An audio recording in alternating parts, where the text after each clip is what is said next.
internet, my name is melindamichellle, and today we are doing a book review on a book called Shielded that I really loved, and I can't wait to talk to you guys about it. Before we do, I'm just gonna say, this is my microphone, so if I sound a little weird, this is why. And if you're wondering why this is my microphone and not the normal microphone, is because I've been packing and I decided the first thing I was gonna pack was going to be a microphone. So this is the book Shielded by Caitlin Flanders, who I've met in person, and she is really nice. I met a lot of authors because I went to this convention called Teen Author Boot Camp, and I met Holly Black, other ones I can't remember. So when I went there, I met Caitlin Flanders, and I was kind of like a assistant to her, where I was telling her when it was time to start packing up the lecture and everything, and I talked to her, and she even autographed my book. Look, that is so nice. She said, "Find your magic." Now the intro is over. Let's get into the actual review. And I'm gonna try not to give spoilers because for my last book review, that was all what it is, but at the same time, that book had been out for 10 years. So this book hasn't been out for 10 years. I don't know when it came out, but it's out and it's not as known as other books. So let me enlighten you guys on what it's about. So this book is about a princess named Janazara, but for the most part you just call her Jenna. And she is from a kingdom that is in trouble because they have this war going on. And she's second born, so she's not really like in line for the throne. So she's never really cared about throne duties. She just wants to fight, which is sometimes I feel like a cliche thing to do with a princess of a kingdom, but you know, the author did a really good job at portraying it. But the day before her birthday, her dad kind of tells her that he's accepted a wedding invitation to another kingdom and they're going to give them more troops. She's upset about it, of course, because apparently their customs, she has to be the one that agrees, but the father can, because you know, olden times and male figures, they decide everything.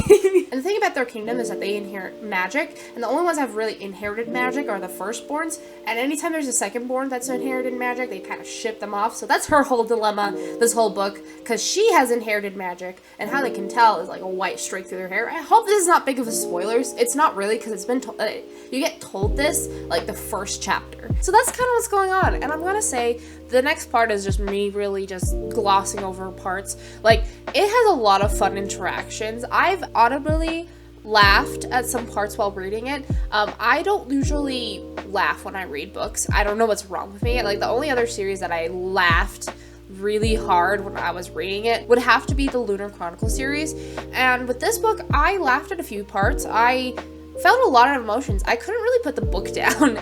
There's not a lot of books that do that to me. Like, I'm gonna be honest, The Daughter of Sparta, I would put it down for months. I never could just stick with it, and I think it's just not my cup of tea anymore. But Shielded really stuck with me, and I really enjoyed it. So in this book, there is fast love, and some people don't like that, but I personally really liked it. They immediately had really good chemistry, and I really love the opposites of appearance. He has dark skin, dark eyes, black hair, while she has like light hair, blue eyes, pale skin, freckles. Like, I love the contrast, and you know exactly who her love interest is as soon as you meet him, but I don't mind it because she is just really well done, and it's a really fun love interest. And even though they practically fall in love like that, it still was enjoyable to read, and I didn't feel like it was forced. I didn't feel like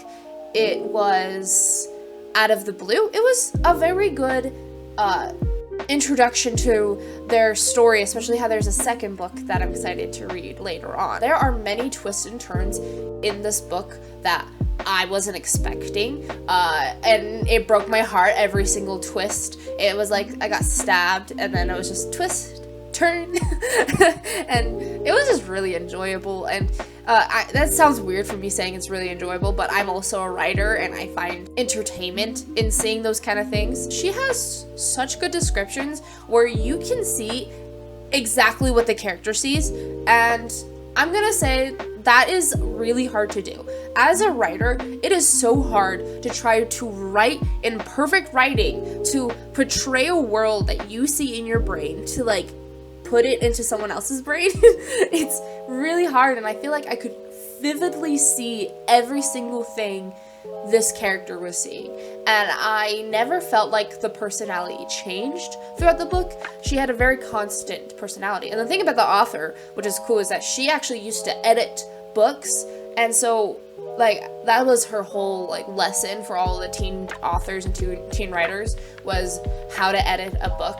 And amazing tips, by the way. I couldn't remember all of them, but really good tips that I'm going to put into my writing in the future. With all the positives, there is one negative that did kind of make me a tiny bit disconnect from the book, and that would have to be like she goes through this journey where it's not a lot of action, but it's a lot of walking and adventure, but it is still a lot of description. And I'm gonna be honest, like I did keep reading, like it was interesting to read, but it wasn't my cup of tea because I like action after action, like things after things. But honestly, I still enjoyed it, and I was able, and it's not very long, it's one chapter or two, and afterwards it's perfect. Another thing is that her chapters are really long, but in a fantasy that's very common.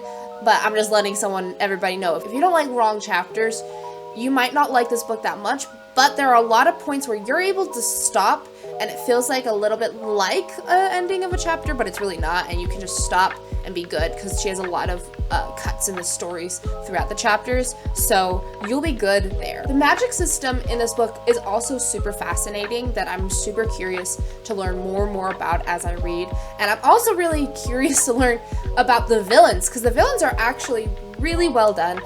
She has in the book where she goes to the villain's perspective, but like not in their head, it's a third person. So the book is mainly first person, but then it's like we'll go back for like a page or two to what's happening with the villains. And with the villains, everything feels like an actual threat. I'm not really spoiled of what the villains are going to do, but every single thing, I feel like there's going to be a terrible thing that's going to happen. And terrible things do happen. I'm gonna be just honest with you guys. But lots of writings I've read that they don't actually raise the stakes a lot. But in this book, I feel like, okay, the stakes are high.